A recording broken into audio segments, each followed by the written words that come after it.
Halo kawan-kawan semua, kembali lagi di channel Al-Fajar Pangestu. Gimana kabarnya kalian semua? Semoga dalam keadaan sehat selalu. Hari ini kita akan membahas transfer dari Rashford ya, yang resmi berseragam Barcelona. Hanya ada dua pemain ya, asal Inggris yang berseragam Barcelona. Sebelumnya ada Gary Lineker ya, dan di akun Instagramnya sudah mengganti foto profilnya dengan Rashford ya, si Gary Lineker ini. Barcelona bisakah mendaftarkan Rashford ke La Liga ya? Kita lihat di sini kabarnya Marcus Rashford dikabarkan segera diperkenalkan sebagai rekrutan anyar Barca. Penyerang asal Inggris tersebut bergabung dari MU dengan status pinjaman. Namun kehadiran Rashford memunculkan pertanyaan besar. Apakah Barca bisa mendaftarkannya ke La Liga? Pertanyaan ini muncul bukan tanpa alasan. Dalam beberapa musim terakhir, Barca terus bergulat dengan masalah finansial serta tekanan dari aturan ketat batas gaji ya yang diterapkan La Liga. Klub asal Katalan ini beberapa kali gagal mendaftarkan pemain tepat waktu karena ruang gaji yang belum tersedia. Kini situasi serupa kembali terjadi. Rashford datang dengan bayaran yang sangat tinggi. Ia menerima gaji sebesar 334 miliar per pekan ya.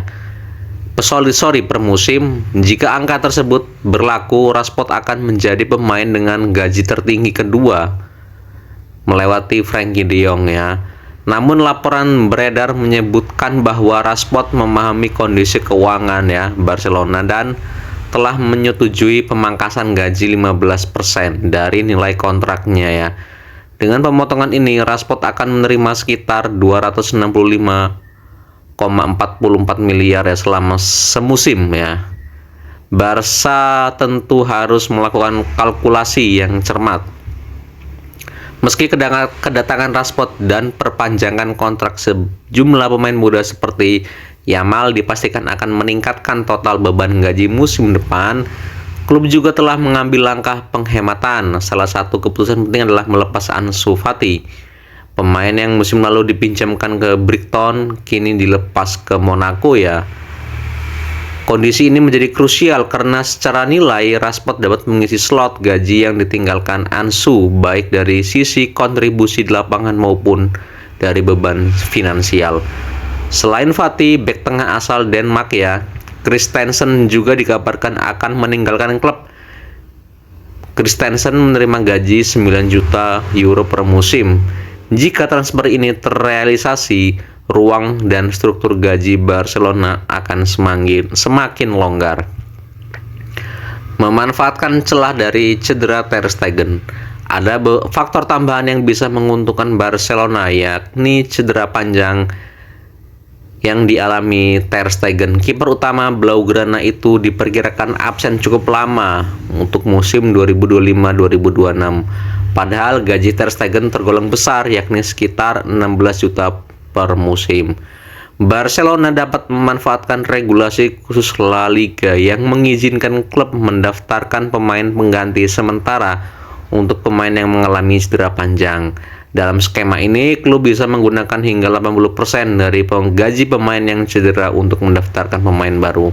Musim lalu, Barca pernah memanfaatkan aturan ini saat Christensen mengalami cedera. Saat itu, klub berhasil mendaftarkan Olmo dan Pau Victor ya.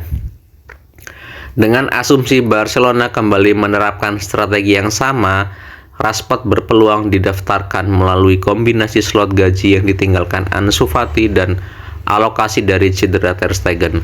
Meskipun prosesnya cukup kompleks, secara hitung-hitungan pendaftaran Rashford kalau tetap memungkinkan ya.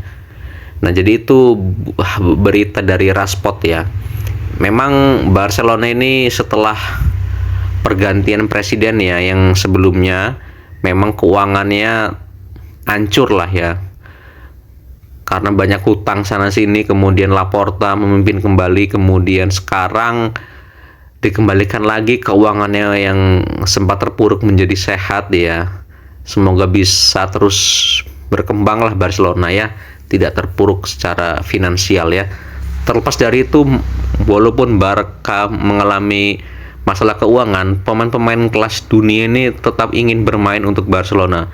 Contohnya seperti Rashford ini ya, yang dia hanya menginginkan bermain untuk Barcelona ya. Ya, karena Barcelona dan Real Madrid itu memang menjadi tujuan pemain-pemain bintang kelas dunia ya.